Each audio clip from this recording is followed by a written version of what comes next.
Lacerda, ele é professor da Universidade Estadual do Norte Fluminense. Ele é especialista em cirurgia veterinária. Ele faz parte do Colégio Brasileiro de Cirurgia e Anestesiologia. Ele possui mestrado, doutorado e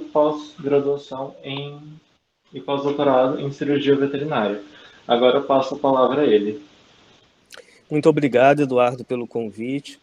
Agradeço também a Paula a honra de poder conversar um pouquinho com vocês, principalmente sobre um tema que eu gosto muito, é uma das cirurgias que acabam fazendo parte da minha rotina. Eu trabalho aqui na universidade, dou aula de técnicas cirúrgicas na UENF e dou aula na pós-graduação, mestrado, doutorado, sendo orientador. Aí dou cirurgia torácica, cirurgia cardíaca, ortopedia e videocirurgia.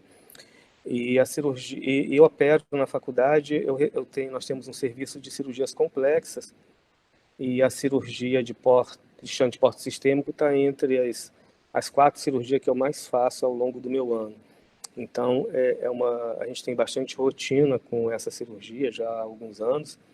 Os shunts porte sistêmico, eles são bem comuns, na verdade, a gente está descobrindo um pouco mais ele agora, com esse advento do avanço das técnicas de diagnóstico por imagem, tem sido mais comum a apresentação deles. Então, cada vez mais, certamente, vocês vão se deparar com essa doença em alguns momentos da vida de vocês. No passado, aqui no Brasil, quase a gente não tinha diagnóstico. Então, hoje em dia, tem bastante. Aí a foto da capa do meu livro, que foi publicada a 2ª edição, em 2018. E na imagem aí está o meu cão e a minha gata. O cão, ele já faleceu, agora a gata ela está com 23 anos. O nome dela é Nick. Depois a gente descobre quem é o Tofu. Para mim é um gato, Tofu. Vamos lá. Os desvios porto-sistêmicos, o que eles são? Nós sabemos que toda a circulação de retorno, com exceção da circulação renal, ela vai ser drenada para a veia porta e passa pelo fígado, onde o sangue é metabolizado. Então, o sangue drenado do estômago, do intestino, do pâncreas e do baço, eles vão para a veia porta. Quando a circulação de retorno de um desses órgãos é desviada por uma veia sistêmica central, aquele sangue ele não passa pelo baço, ele não vai ser metabolizado no baço, no fígado. E com isso se acumulam alguns metabólitos na circulação sistêmica. Esses são os desvios porto-sistêmicos. Se acumulam substâncias como a amônia, os ácidos graxos de cadeia curta, os aminoácidos aromáticos, os mercaptanos, o ácido gamamiro butírico, e o acúmulo dessas substâncias vai culminar em uma situação conhecida como encefalopatia hepática, onde o animal já apresenta sinais clínicos devido a isso aí. Isso é nessa fase mais final da doença que a gente vai observar isso aí. Então, os animais vão apresentar, na verdade, um quadro de atrofia e insuficiência hepática e acabam morrendo em consequência disso aí. Se não forem tratados a tempo, a grande maioria acaba vindo a óbito em consequência disso aí. Nem sempre é fácil o diagnóstico do shunt. Muitas vezes, o único sinal clínico que nós temos é, por exemplo, o vômito. Então, ela simula várias doenças. Quando chega esse quadro de encefalopatia hepática, fica mais fácil. Mas não esperem isso na maioria dos casos, muito pelo contrário. A maioria dos casos, eles não vão apresentar um quadro tão fácil da gente diagnosticar. Então, como sinais clínicos, nós temos o animal, ele tem um crescimento retardado, ou seja, geralmente é o menor animal da ninhada, pode apresentar perda de peso, anorexia intermitente, depressão, vômito. Eu já peguei casos, por exemplo, que o animal vomitava 2, 3 vezes ao mês, quer dizer, isso é muito pouco, né? E a pessoa nem sempre vai se ligar vai relacionar esse vômito com um possível shunt. Isso tem sido muito variável, o diagnóstico não é fácil. Ele pode apresentar poliúria, polidipsia. Como você tem um acúmulo de amônia, você pode ter também a formação de cálculos de urato. Então, quando a gente pega um animal também muito jovem, com a formação de cálculos de urato ou cristais de urato na urina, a gente logo suspeita de Shunt, mesmo que ele não tenha outros sinais. Pode apresentar cialorreia. Quando tem acometimento da encefalopatia hepática, ele apresenta ataxia, pode apresentar estupor, convulsão e coma. Nessa imagem, vocês veem, olha, aqui a veia cava caudal. A veia cava caudal, ela recebe o sangue drenado pelo fígado e nós temos aqui a porta. Nessa altura aqui já seria o diafragma. Então, o sangue chega ao fígado pela veia porta. A veia porta, ela é responsável pela chegada da maior parte do sangue aqui no fígado. Podemos classificar o shunt como extra ou intrahepático, lembrando que o shunt extrahepático é muito mais comum do que o shunt intrahepático. Pode ser congênito ou adquirido. E geralmente o que a gente trata é o shunt congênito. O shunt adquirido, ele já muitas vezes é consequência de alguma outra doença, muitas vezes não há tratamento preconizado. Então, o nosso foco aqui é com shunt congênito. Ele pode ser único ou múltiplo. Geralmente, o shunt adquirido ele é múltiplo e o congênito é único, mas não confunda, a gente pode ter shunt adquirido único, como podemos ter congênito múltiplos. Eu já peguei um animalzinho com shunt congênito com 13 shunts congênitos. Então, não é uma condição específica de uma situação ou de outra. Dos shunts congênitos únicos, os mais comuns são um shunt que desvia o sangue da veia porta antes da entrada dela no fígado para a veia cava caudal. Esse é o mais comum e também o mais fácil de localizar e tratar. Ele pode ter um desvio da veia porta para a veia ascus, pode ser da veia gástrica esquerda para a veia cava caudal, pode ser da veia esplênica para a veia cava caudal e, finalmente, pode ser das veias mesentéricas cranial ou caudal, da veia gastroduodenal, todas elas para a veia cava caudal. Então, esses são os mais comuns. Existem várias nomenclaturas, especificamente em relação ao shunt, e os radiologistas eles vão reportar isso de várias maneiras. Aqui algumas delas, né, tem aqui a do Nelson, tem outra aqui, mas isso é variável. Importante é que a gente saiba de onde para onde ela está indo e conhecermos bem a anatomia para que a gente possa, na verdade, fazer a ligadura dela. Então, os desvios múltiplos, como eu já falei para vocês, eles geralmente são decorrentes de alguma outra situação. E eles se localizam preferencialmente na área renal esquerda, próxima à área renal esquerda, como essa aqui que vocês estão vendo, olha, vários vasos anômalos múltiplos, ou na raiz mesentérica. Novamente aqui, ó, a imagem até bonita, tá vendo? A gente tem esse aspecto dos vasos tortuosos, é isso que a gente vai ver de shunt portosistêmico. Tem sido muito comum essa situação.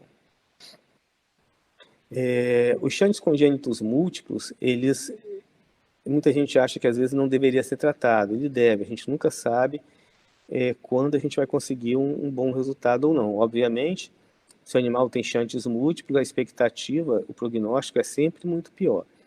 E como é que a gente faz? Uma das formas de tratamento é a gente localizar, dissecar os shunts e pôr ao redor dele esse anel que é conhecido como anel ameróide. Então, é dessa maneira. Esse anelzinho aqui, ele vai fechar o shunt ao longo do tempo. André, Oi. Só uma licencinha. O pessoal está perguntando se tu podia falar um pouquinho mais devagar, que eles não estão conseguindo acompanhar muito bem. Ah, é? Se possível, por favor. Não, tá bom. Eu só vou demorar um pouquinho mais, mas não tem problema. Tá bem, obrigada. Nada. Então, pessoal, vou tentar falar um pouquinho mais devagar aqui para vocês. Nós temos aqui, olha, nessa imagem, o anel. Ele tem essa parte metálica para fora, né, serve como um limitador, e aqui dentro é uma proteína. Essa proteína ela é higroscópica, ou seja, ela vai absorver fluido, e antigamente se acreditava que ela absorvendo fluido, ela ia inchar e obstruir esse shunt, durante muito tempo, se acreditou que esse fosse o mecanismo de fechamento do shunt com o uso do anel ameroide. Hoje já se sabe que não é assim, né? Já se sabe o que acontece. Ele acaba induzindo a formação de um trombo dentro do vaso, e é esse trombo que leva ao fechamento do shunt. Esse trombo ele pode levar ao fechamento do shunt precocemente. Muitas vezes, o shunt é fechado com um prazo de 24, 48 horas, o que não é uma boa coisa. O ideal é que ele se feche gradualmente. Quando ele se fecha muito rápido, você vai desviar o sangue todo para o fígado, porque esse shunt está fechado, então o sangue todo vai ser desviado para o fígado, e isso pode causar uma hipertensão portal e, com isso, o óbito do animal. Então, o ideal é que não se feche tão rápido. Geralmente, ele se fecha em torno de 3 semanas, é o prazo médio dele, mas pode levar desde 1, 2 dias até 60 dias, tá? Isso é variável. Os shunts adquiridos, eles podem ser uma consequência de estarem associados com cirrose ou com outros tipos de hepatopatias. Geralmente, o shunt adquirido, o prognóstico é muito ruim. Então, nós temos alguns dados, o fígado, nós vamos ter 20% do total do sangue circulante ali no fígado. A veia porta, que é esse maior vaso, nós temos 2 vasos que são aferentes, que entram no fígado, e um vaso que sai. Então, a veia porta ela é responsável por 75%, 80% de todo o fluxo sanguíneo hepático. Então, é um vaso, né, com uma quantidade de sangue muito grande. E ela transporta o sangue venoso das vísceras abdominais, como eu já falei, para dentro do fígado, com exceção do rim. O rim ele drena direto para a veia cava. A veia renal drena direto para a cava. Então, a veia porta, ela recebe sangue da veia esplênica, do baço, do estômago, do pâncreas e do aumento maior. A veia esplênica drena essas regiões. A veia mesentérica cranial vai drenar o jejum no ilho, o duodeno cranial e o lobo direito do pâncreas. A veia mesentérica, ela vai drenar a mesentérica caudal, o seco e o cólon.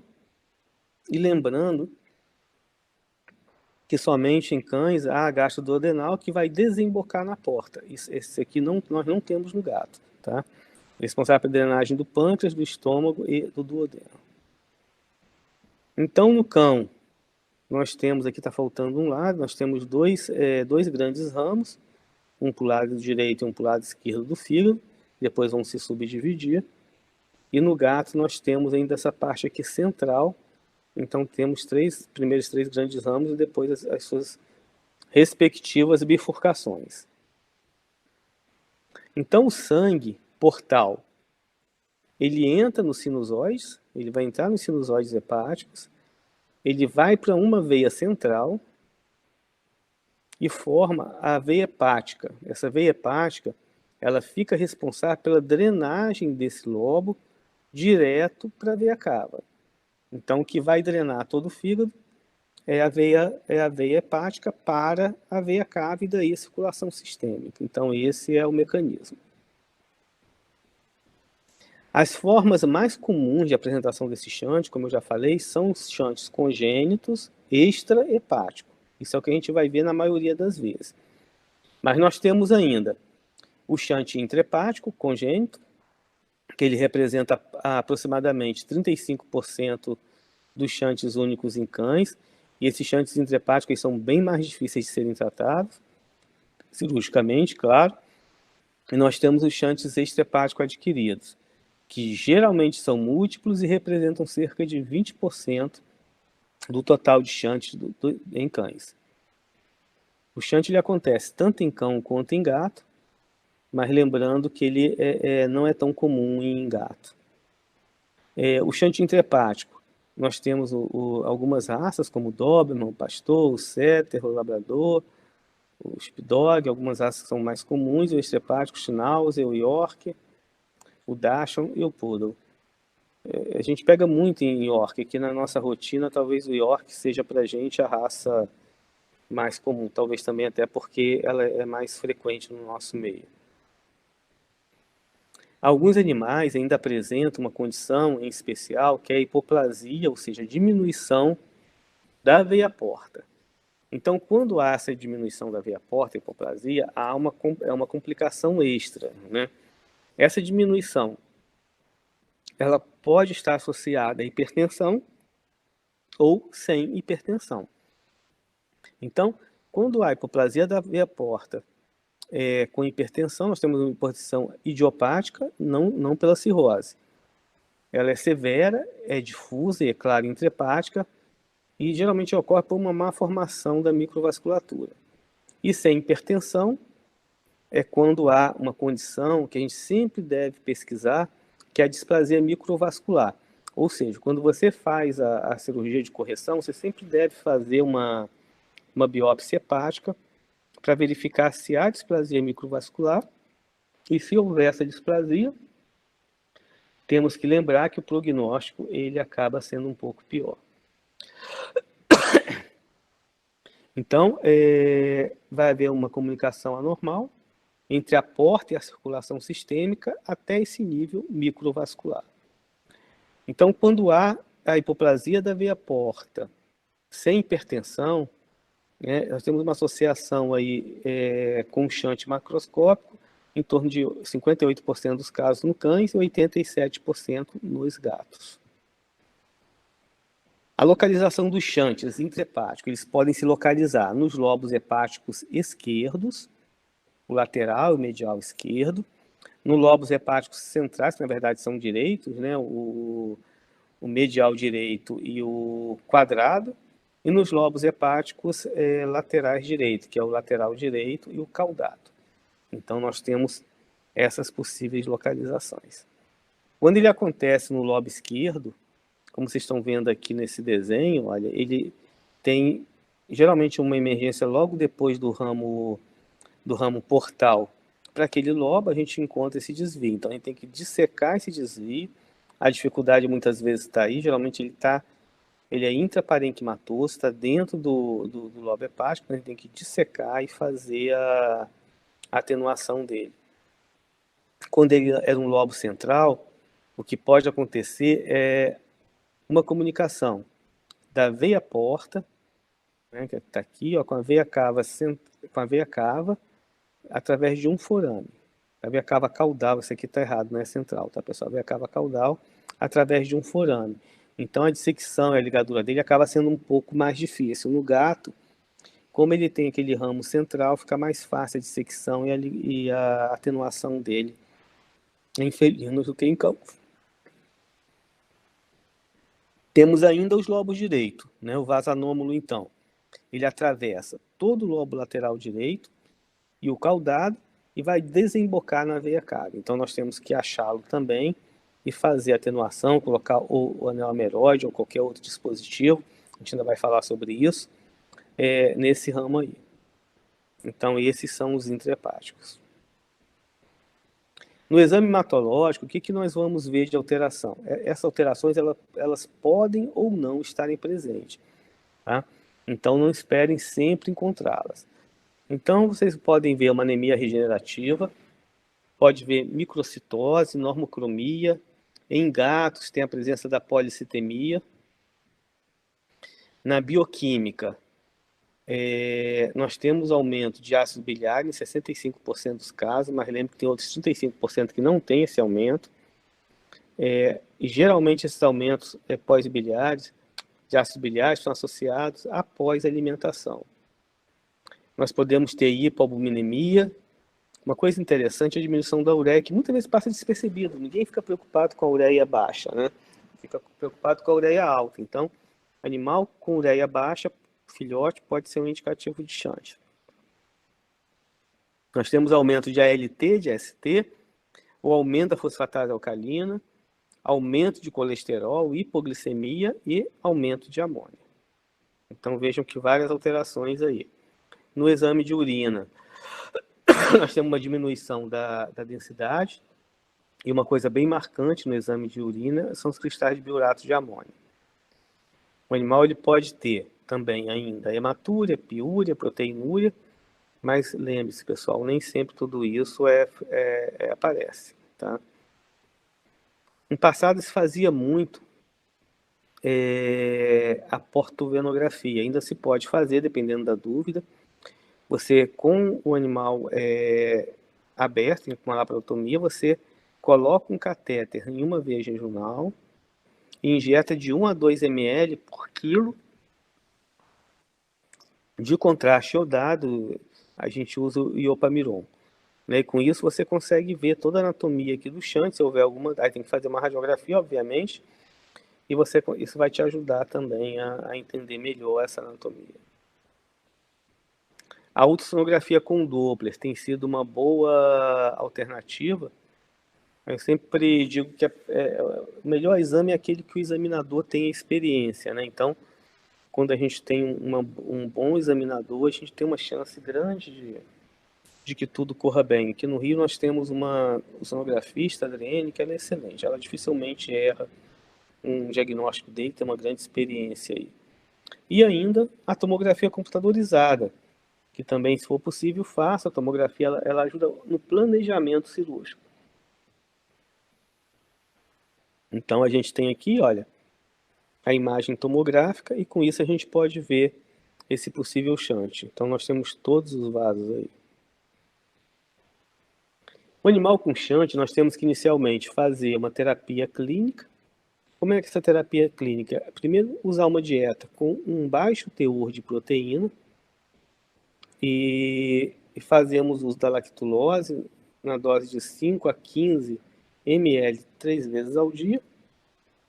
Devemos fazer uso de antibiótico, que pode ser como indicação a neomicina e o metronidazol.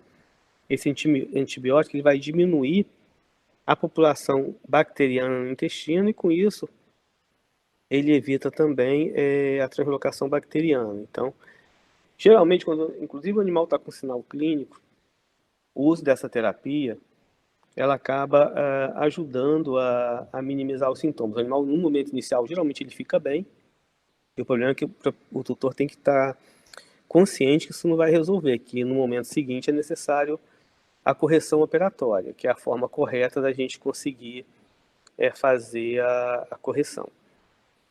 E, geralmente, antes da cirurgia, a gente faz uso da vitamina K. Eu costumo fazer, pessoal, não depois da cirurgia, como está aqui nessa slide, que é o que a literatura indica. Eu costumo fazer ou momentos antes do procedimento operatório, ou melhor ainda, um dia antes do procedimento operatório. Como a gente já tem alguma disfunção hepática, é normal o animal ter baixa de vitamina K, isso pode levar a alguns distúrbios hemorrágicos. Mesmo que no exame sérico dele não apresente essa baixa, é interessante. Então, aqui mostrando, olha, o tratamento, a diferença entre tratamento clínico ou cirúrgico, e nesse artigo de 2010, eles indicam que o resultado é melhor quando tratado, cirurgicamente, no caso. Né? O tratamento cirúrgico consiste, então nós temos 5 possibilidades. A primeira e mais antiga dela, que oferece piores resultados, é quando a gente fazia diretamente a ligadura do shunt com fios de algodão ou fios de polipropileno. Hoje em dia já se sabe o seguinte: se a pressão na veia cava estiver acima de 18, na veia porta acima de 100, a gente não deve fazer, porque isso vai acabar levando um incremento maior ainda dessa pressão, e isso acaba levando o animal ao óbito. Então, a taxa de mortalidade com essa condição é bem maior. Nós temos a banda de papel celofane, que a gente passa esse papel celofane ao redor do vaso anômalo, e ele, por induzir uma reação do tipo corpo estranho, ele leva gradualmente ao fechamento do shunt. Geralmente ele fecha de maneira mais lenta do que o constrictor ameróide. Uma diferença aproximadamente, geralmente, de 1 semana é a média. O constrictor ameróide, como eu já mostrei para vocês, existe ainda o oclusor hidráulico. Esse oclusor hidráulico, ele fica ao redor do vaso e com uma base implantada no subcutâneo. Então, Quem controla é o veterinário que vai controlando a oclusão. Ele vai injetando nessa base solução fisiológica a cada semana ou a cada dia, até que oclua. Então, ele tem a possibilidade de controlar a oclusão. E também pode ser feito através de endovascular, de cirurgia endovascular, com a ajuda da radiologia intervencionista. Então, através de um catéter, você vai lá no lugar do shunt, coloca um dispositivo, esse dispositivo, ele aos poucos também leva à formação de um trombo e fecha aquele shunt. Essa possibilidade da radiologia intervencionista, ela tem sido muito usada nos shunts intrahepáticos. Temos aqui o anel ameroide. Eu já expliquei para vocês, ele tem de tudo quanto é tamanho, o tamanho é de acordo com o que você tiver no shunt. Esse aqui é um anel de 5 milímetros. Né? Então, aqui mostrando esse artigo dizendo que o shunt leva à formação, o fechamento pela formação do trombo, né? É dessa maneira que se acredita hoje, né? E aqui a faixa de celofane.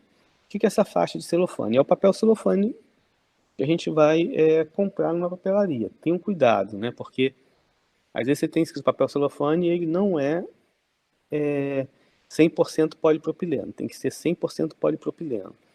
Você deve autoclavar esse papel celofane e vai fazer a colocação desse papel celofane ao redor do vaso e amarrar as pontas dele. E com o passar das semanas, ele vai fechando aquele vaso. Olha, recentemente tem vários trabalhos aí, na verdade, comparando o uso do celofane com o ameroide. Esse aqui é um trabalho recente, de 2017, comparou os dois e, para surpresa, ele mostrou que o resultado é igual. O resultado do uso do papel ameroide com o do anel ameroide com o do papel celofane são muito similares. Parece que para shants muito grandes, acima de 5, 7 milímetros, o celofane, o ameroide funciona um pouco melhor. Então, aqui mostrando esse resultado. Aqui um caso clínico. Ó. Esse aqui é o shunt. Ó. Aqui é a veia porta, veia cava aqui e aqui o shunt. Então, esse vasinho anômalo ele vai ser dissecado. Vamos pegar o anel ameroide, tá vendo? Ele vem com uma chavinha, fica aberto, você encaixa ele naquele vaso anômalo e fecha com essa chavinha aí, ó. Tá sendo dissecado aqui. Depois de secar, você pode passar um fio ao redor dele para facilitar o manejo. E encaixa o anel ameroide nele, ó. Encaixou. A gente vem agora com a chave, encaixa a chavinha, acabou a cirurgia, é só fechar o abdômen. Aí. Então, olha, eu estava dizendo a vocês que a laparoscopia é uma outra possibilidade, né, para a gente fazer a correção do shunt porto-sistêmico. A laparoscopia tem a vantagem por ser uma cirurgia minimamente invasiva, mas no caso específico do shunt, ela tem uma desvantagem. Ela aumenta o tempo da cirurgia. O shunt é uma cirurgia muito fácil, que você em 15 minutos você faz. Você não vai conseguir fazer uma laparoscopia, por mais treinamento que você tenha com o fechamento do shunt em 15 minutos, por exemplo, em 10 minutos. Então, eu não vejo muita vantagem do uso da laparoscopia. Outros autores, principalmente tem um colega europeu que é uma das pessoas que mais sabem de shunt na Europa, o Bussadori, ele tem uma opinião similar. Eu acho que quase tudo a laparoscopia é vantagem, menos para shunt porto-sistêmico. Eu acho que a cirurgia aberta no shunt ainda é a melhor opção. Então vejam, pessoal, aqui esse artigo avaliou 4 métodos diferentes de atenuação do shunt, e o que a gente vê é que os resultados são muito parecidos, tá? Nós temos aqui algumas coisas que a gente pode ter nos ajudado durante o procedimento operatório. Esses aqui são chamados de cotonoides. Esses cotonoides, eles são hemostáticos e permitem a gente uma dissecção, se tiver que fazer a dissecção, principalmente ali do parênquima hepático, um pouco mais delicada. Aqui as faixas de Esmar, que a gente pode fazer os torniquetes, elas são coloridas justamente para diferenciar da coloração do sangue. Elas são siliconizadas. Nós temos também muitas vezes que fazer uso aí da lupa cirúrgica. não é necessário o uso do microscópio, mas a lupa, dependendo do tamanho do animal, pode se fazer necessário. Outra coisa importante, devido à questão da displasia microvascular, é sempre que a gente operar o shunt, a gente fazer uma biópsia hepática, e essa biópsia hepática ajuda a gente a determinar se há displasia microvascular e se houver o prognóstico é um pouco pior do que se não. Então ela nos vai ajudar a pensar no prognóstico, a chance de recidiva de novos shunts, isso é importante. Novamente, um outro artigo, olha, avaliou 168 casos do constritor ameroide. E aqui nós temos aquele constritor hidráulico. Essa porção aqui fica disposta ao redor do vaso anômalo e aqui implantado no subcutâneo. Então a gente pode injetar a solução fisiológica e aos pouquinhos ele vai ocluindo de acordo com a nossa vontade. A gente pode ir controlando com isso a pressão. A gente pode ir controlando então a pressão dos vasos, a pressão portal. Então, é um outro trabalho comparando 4 métodos diferentes, o celofane, e o que a gente vê é que os estudos feitos com a banda de celofane, eles apresentam um resultado que é bem interessante, bem similar do anel ameroide. A gente às vezes tem um pouco de preconceito com celofane, eu mesmo sou um que tem um pouco, mas a gente vê que o resultado é similar, hoje um pouco menos, né? Que todos os trabalhos todos recentes, mostrando aí que as coisas são similares. Fora a questão do preço, né? Porque o papel celofane ele é muito mais barato. Você vai comprar por R$1, R$2 aí um papel celofane e vai fazer vários shunts. E o anel ameroide, ele custa aproximadamente entre $70 a $100, isso é o preço de custo dele. Mais estudos comparativos, né, com o uso da banda de celofane ou anel ameroide. Então nós temos vários trabalhos, pessoal, fazendo essas comparações aí, mostrando resultados similares. Lembrando que em 1908, o Pringler, ele inventou uma manobra que a gente coloca ali na tríade hepática, e essa manobra permite, em caso de uma urgência, por exemplo, você está dissecando um desses shunts intrahepáticos, você rompe um vaso importante, uma via biliar, você consegue bloquear a circulação hepática, bloquear a árvore biliar e evitar esses extravasamentos. E essa manobra ela pode ser salvadora nesses momentos de acidente. Então, antes do procedimento começar, vale a pena fazer uso, como mostra essa figura aí, da manobra de Pringler. Vejam como está aqui nessa foto, ó, aqui com as faixas de Esmark. Você pode secar e colocar em volta de tudo quanto é vaso. Então você tem como seletivamente, nesse caso aí, até fazer a manobra.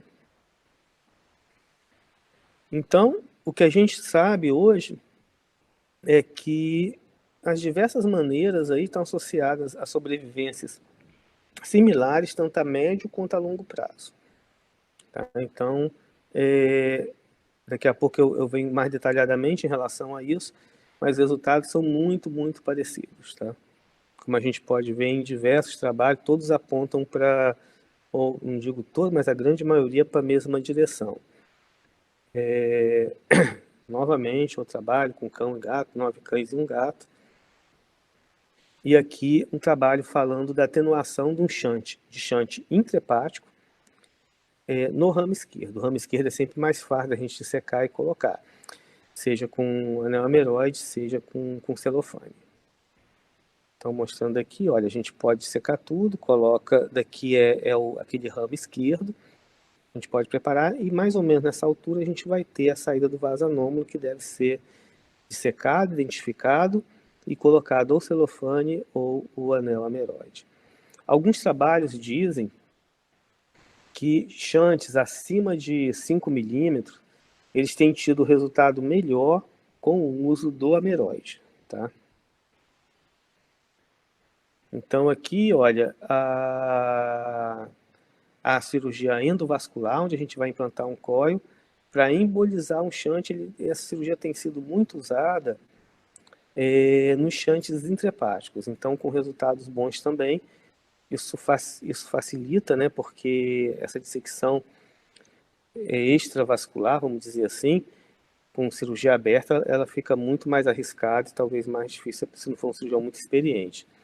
E você vê que você tem catéter, ó, tudo quanto é tipo de entrada, para que você possa fazer o acesso àquele vaso anômalo e colocar um dispositivozinho que vai embolizar aquele vaso anômalo. Ele vai se distender e vai embolizar o vaso anômalo. A gente precisa, na verdade, nessa situação, que a gente vai precisar de um arco de hemodinâmica, né? E esse é um equipamento muito caro. Então, esse é o ônus que muita gente acaba não tendo a possibilidade de comprar. Então, aqui um estudo, esse estudo ele de 2019, é bem recente, ele avalia as complicações de shunts congênitos em felinos. Um número até muito bom de casos quando a gente pensa em felinos. Vamos então, em base de todos esses estudos aí, nós fizemos um compilado. Nós temos quais as complicações, prognósticos e mortalidade. Nós temos as complicações anestésicas, né, as possíveis complicações hemorrágicas, essas são bem importantes, por isso que ao fazer uma cirurgia dessa, deve ter muito cuidado na dissecção e sempre feita de maneira gentil, delicada. E as complicações neurológicas. Então, um shunt persistente ou que retome, ele pode levar a convulsões devido à encefalopatia hepática. Há um tempo atrás, não muito, né, saiu em 2018, foi publicado um trabalho onde o autor, foi um trabalho bem polêmico, na verdade. Ele indica o uso do levetiracetam na dose de 20 miligramas por quilo a cada 8 horas, né, 24 horas da cirurgia, com o intuito de evitar convulsões, né, mas esse trabalho foi um trabalho bem questionado, algumas pessoas fazem uso, outras não. E alguns outros cuidados que a gente pode ter, né, para tentar evitar essa questão das convulsões. Lembrem, pessoal, quando a gente sai do procedimento operatório, o nosso paciente, ele é um paciente que ele vai estar com o shunt aberto. Então, a condição dele, na verdade, é pior do que ele entrou, porque ele vai ter passado por um procedimento operatório, ele tem a questão do trauma cirúrgico e o shunt não está corrigido, que vai ser corrigido, como eu já falei a vocês, gradualmente. Então, parece um contrassenso, né? Vários autores indicam com bons resultados o uso da cepromazina para convulsão. E todos nós sabemos até que a cepromazina é uma droga convulsivante, né? Que uma das cautelas que a gente tem com a cepromazina é justamente a convulsão. Mas no caso do shunt, ela parece ter benefício e pode ser usada nas dosagens aí relatadas. A hipoglicemia, ela pode ocorrer em até 44% dos cães. Então, você tem que ter muito cuidado, né, na cirurgia de shunt, na verificação dessa hipoglicemia, e sendo o caso, a gente suplementar com dextrose, ou mesmo uma dexametasona.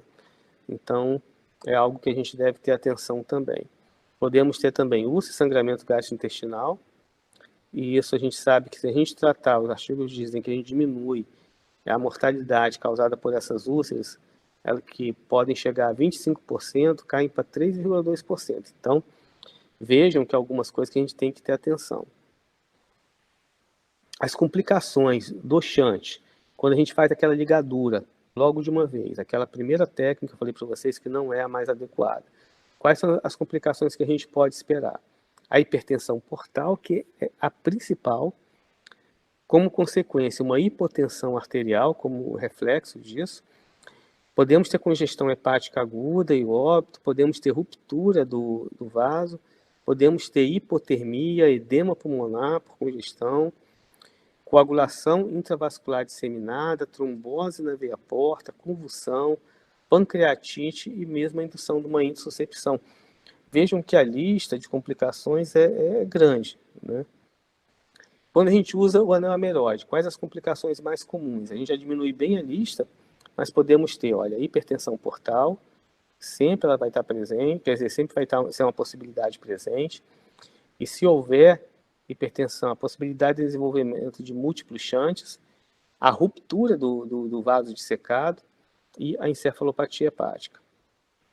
A gente pode dizer, pessoal, que são indicadores de prognóstico. O que a gente tem que atentar? O diâmetro da veia porta, ou seja, uma veia porta diminuída de diâmetro ou hipoplásica, o prognóstico é pior. Animais, a idade de corte que eles falam é 5 anos, geralmente animais acima de 5 anos, o resultado passa a ser pior. Eu diria até mais para vocês. Eu acho que, na nossa experiência prática, que o meu tempo que eu colocaria são 2 anos. A gente vê que os resultados começam a piorar a partir de 2 anos. Tá? Mas a literatura, de um modo geral, fala que 5 anos, até 5 anos é o tempo ideal.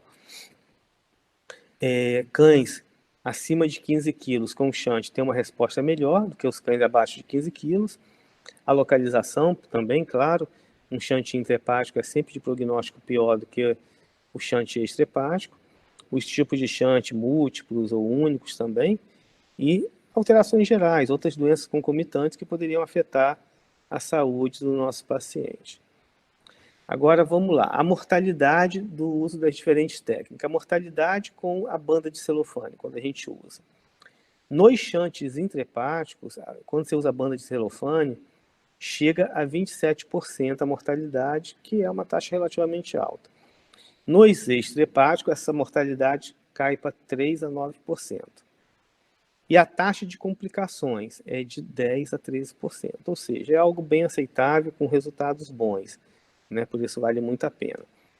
Agora, a mortalidade quando a gente usa o anel ameróide. Nos shunts intrahepáticos, 17%, vale mais a pena, 10% a menos. E nos shunts extrahepáticos, muito similar à do celofane, de 0 a 9%. A mortalidade em cães com a técnica endovascular, que muito se refere, pessoal, a shunts intrahepáticos, uma mortalidade de 10%, que é um resultado excelente. Então, vejam que para os shunts intrahepáticos, talvez a melhor opção seja endovascular. As complicações mais comuns são hemorragias gastrointestinais, sinais neurológicos e hipertensão portal. E, a mortalidade com o oclusor. Tem um artigo que fala de mortalidade de 2% com o uso do oclusor, que está dentro daquela... Ele não deu uma faixa de mortalidade, mas dentro da mortalidade que a gente encontra com as outras técnicas, né? Hemorragias gastrointestinais, sinais neurológicos, hipertensão portal e ácidos biliares elevados são as complicações mais comuns. E a mortalidade, fazendo aquela ligadura direta, 27%, como a gente tinha visto, ela é muito alta. Isso no shunt extrahepático. É uma mortalidade que realmente não vale a pena. Já em gatos, nós temos, claro, uma experiência muito menor em felino, uma experiência mundial muito menor. Nós temos de 8% a 22% de complicações neurológicas em felinos. E dessas complicações neurológicas, 40%, em torno de 40%, referem-se à cegueira. A banda de celofane, ela vai apresentar uma mortalidade que vai variar de 0 a 23%, e a ameróide de 0 a 4%. Então, do que a gente tem hoje na literatura mundial, a gente pode dizer que para gatos, especificamente, parece que o anel ameróide é um pouco melhor, né? Então, é o que a gente tem. Bom, pessoal, eu me ponho aqui à disposição. Aqui está meus contatos, né, o meu e-mail, o meu WhatsApp, eu sempre respondo, posso às vezes na hora não conseguir, mas eu sempre respondo, tá? O meu Facebook e aqui o Instagram, tá? Então, quem quiser entrar, a gente está até com uma promoção no Instagram, sorteando um livro que a gente publicou, o Dia a Dia. Então, deem uma olhada lá, estou sempre colocando alguns casos, tem alguns casos de shunt também, vários casos interessantes aí. E fico à disposição de vocês para que a gente possa conversar um pouquinho e eu tirar as dúvidas. E novamente peço aí desculpas por essa questão da dificuldade aí com áudio, tá? Muito obrigada pela palestra, professor. Obrigado a você. Agora nós disponibilizamos a lista de presença no chat e eu vou começar a fazer algumas perguntas que o pessoal falou ao longo da palestra. Tá bem? Ok. Tá. A primeira pergunta foi se é congênito o shunt portosistêmico ou se ele é adquirido. Então, ele foi como eu falei, ele pode ser tanto congênito quanto adquirido. Só que o shunt adquirido, ele já é consequência de alguma doença, tá? Então, no shunt adquirido, geralmente você não trata, já é uma fase terminal de alguma outra coisa. Geralmente é isso. O que importa para a gente, para a cirurgia, é o shunt congênito. E às vezes, assim, geralmente o shunt congênito ele é único, mas existe o shunt múltiplo. Agora, ultimamente eu vi até algumas coisas que merecem comentário. Por exemplo, já ouvi gente falando, se o shunt for múltiplo, congênito múltiplo, não se opera. Se opera sim, pessoal. É claro que o prognóstico é pior, mas você tem chance. Eu operei ano passado um cão até de uma colega nossa veterinária em São Paulo. Ele tinha inúmeros shunts, devia, sei lá, ter mais de 15 shunts. E assim, um prognóstico muito ruim. E acabou que esse animal a gente colocou todas uma banda de celofane, porque senão ficaria muito caro com a ameroide. E ele ficou bem. Esse animal estava mal, tinha ascite, foi um animal resgatado da rua e ele ficou bem. Então, a gente não tem como prever esse resultado. É claro que o prognóstico é pior, né? Mas deve se operar. E outra coisa também, se o animal tiver displasia microvascular, o resultado costuma ser pior, como eu já comentei, mas também não é um impeditivo para o procedimento operatório, como eu tenho ouvido falar às vezes. Tá bem. Mais uma pergunta. Alguém pediu para repetir no início da palestra o que é o desvio múltiplo. O desvio múltiplo é quando são vários vasos anômalos. Então, desvio múltiplo é quando a gente tem não um vaso único, né, que é o mais comum, mas vários vasos anômalos. Esse é o desvio múltiplo. Tá bem. A grande importância é que você conheça muito bem a anatomia do normal, né? Se vocês tiverem a anatomia na cabeça, fica muito fácil você saber o que é diferente. Então, a cirurgia se torna muito mais fácil e rápida. Se não se tem esse conhecimento da anatomia, você vai ficar procurando, vai ficar na dúvida em relação a qual vaso que você teria que colocar, porque se colocar no vaso errado, ou um ameróide, ou qualquer outro tipo de material, você pode, inclusive, levar o animal a óbito, né? Então, isso é muito importante, o bom conhecimento anatômico. Tá bem. Agora, por que a dieta deve ser com baixo teor de proteína? Isso, essa é a pergunta. Você vai diminuir a carga hepática, né? A metabolização de tudo isso. Então, você faz uma dieta hipoproteica, você reduz a população bacteriana, principalmente no intestino. A gente sabe que essas bactérias, muitas delas caem na circulação hepática. Então, você vai tentar diminuir, né? Como se fosse dar um descanso para o fígado. Geralmente, tem animais até que estão tendo convulsão, tal, quando você entra com essas medicações, ele estabiliza no momento inicial, né? E, é claro, isso tende a progredir. Muitas vezes tu acaba achando que ele está curado e desiste da cirurgia. É bom sempre conversar bem com ele antes, porque depois ele retoma tudo de novo. Tá. Se como sinal clínico o animal já apresenta hipoalbuminemia, se reduzir a proteína na dieta não pode piorar a situação, levando a edema generalizado, por exemplo? Não. E essa hipoalbuminemia, ela não é algo tão marcante, é apenas um achado, tá? Não há essa piora, não. Não tem nenhum artigo que correlacione isso a um quadro de piora, por exemplo, a formação de ascite. Geralmente, quando isso acontece, acaba sendo devido já a uma insuficiência hepática. E é um mau prognóstico, né? Quando o animal já está insuficiente, o fígado diminuído. Um outro achado que vocês vão ver no exame, no exame ultrassonográfico, tomográfico, é esse fígado diminuído. Tá. Agora, outra pergunta, só deixa eu abrir aqui. É indicado cirurgia em shunts adquiridos extrahepáticos? Mas como eu falei, geralmente não. Os adquiridos geralmente não têm indicação cirúrgica, porque existe alguma outra doença de base que levou à formação daquele shunt. Provavelmente, se você fizer a cirurgia, vai aparecer outra, aparece outro. Esse fígado geralmente ele está muito doente, pode estar cirrótico, então geralmente não há muita solução. Tá.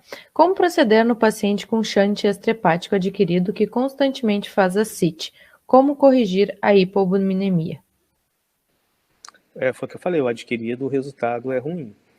Se o animal, por exemplo, tiver um quadro de cirrose, né, ele vai evoluir para falência hepática e, infelizmente, para óbito, que é uma coisa muito comum. Então, esses shunts extra-hepáticos, adquiridos, eles não são bons geralmente não tem muito tratamento. Na verdade, ele representa a menor parcela dos shunts, né? Você vai diagnosticar shunt geralmente em filhote, né? Já diagnostica lá atrás e o resultado é bom, tá? Os adquiridos não são uma boa alternativa. Tá, ainda nessa mesma linha de shunt extra-hepático, sobre o uso da silimarina, vitamina E e outros medicamentos hepatoprotetores, se isso beneficia em algum ponto.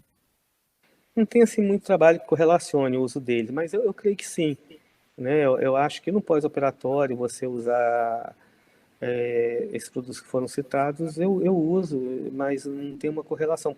O que a gente vê de importância, por exemplo, quando você faz a atenuação daquele vaso anômalo, é torcer para que ele não feche muito rapidamente e para que ele fígado ele recupere, né? Para que ele não entre num quadro de insuficiência hepática. Então, hipertensão portal, tal, poderia levar à morte.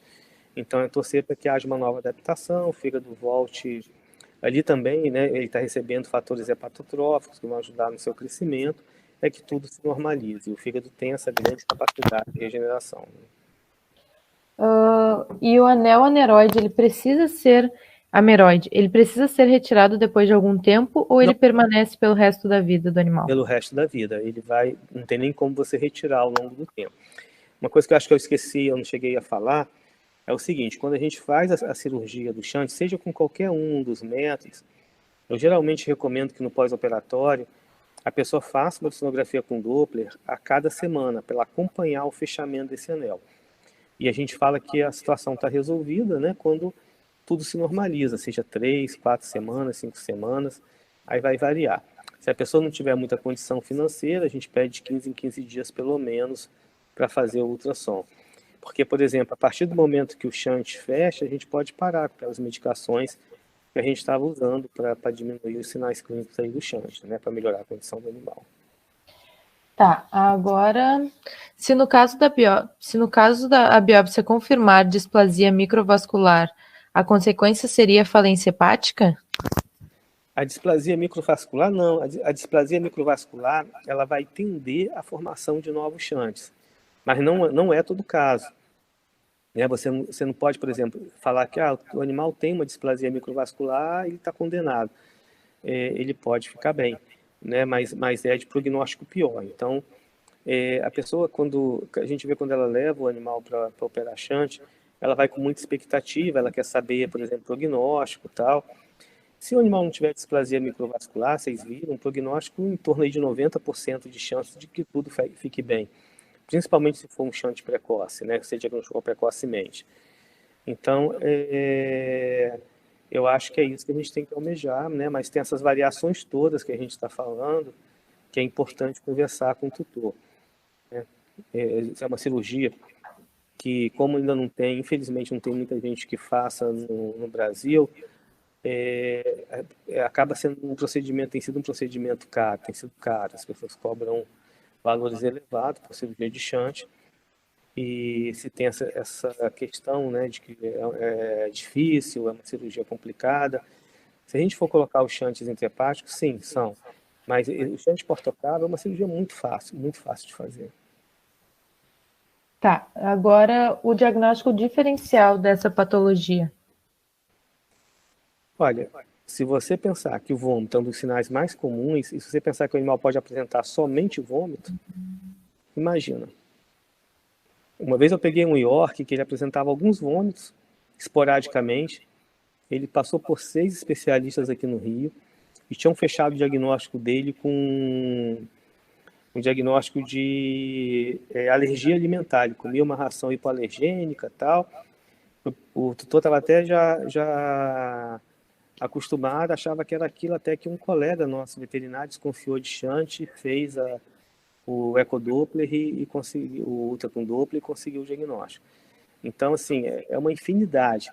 Mas eu penso o seguinte, naquelas raças predispostas, o animal com vômito, vômito intermitente, persistente, desconfie de Shunt. Não espere um sinal de encefalopatia hepática. A grande maioria dos animais que a gente pega aqui com Shunt, eles não têm encefalopatia hepática, não chegaram a essa etapa ainda. E tem como evitar o Shunt adquirido? Eu acho difícil, eu acho que não tem não, né? É difícil, é quase que uma surpresa, é muito difícil. Alguém tem mais pergunta? Que acho que essa foi a última.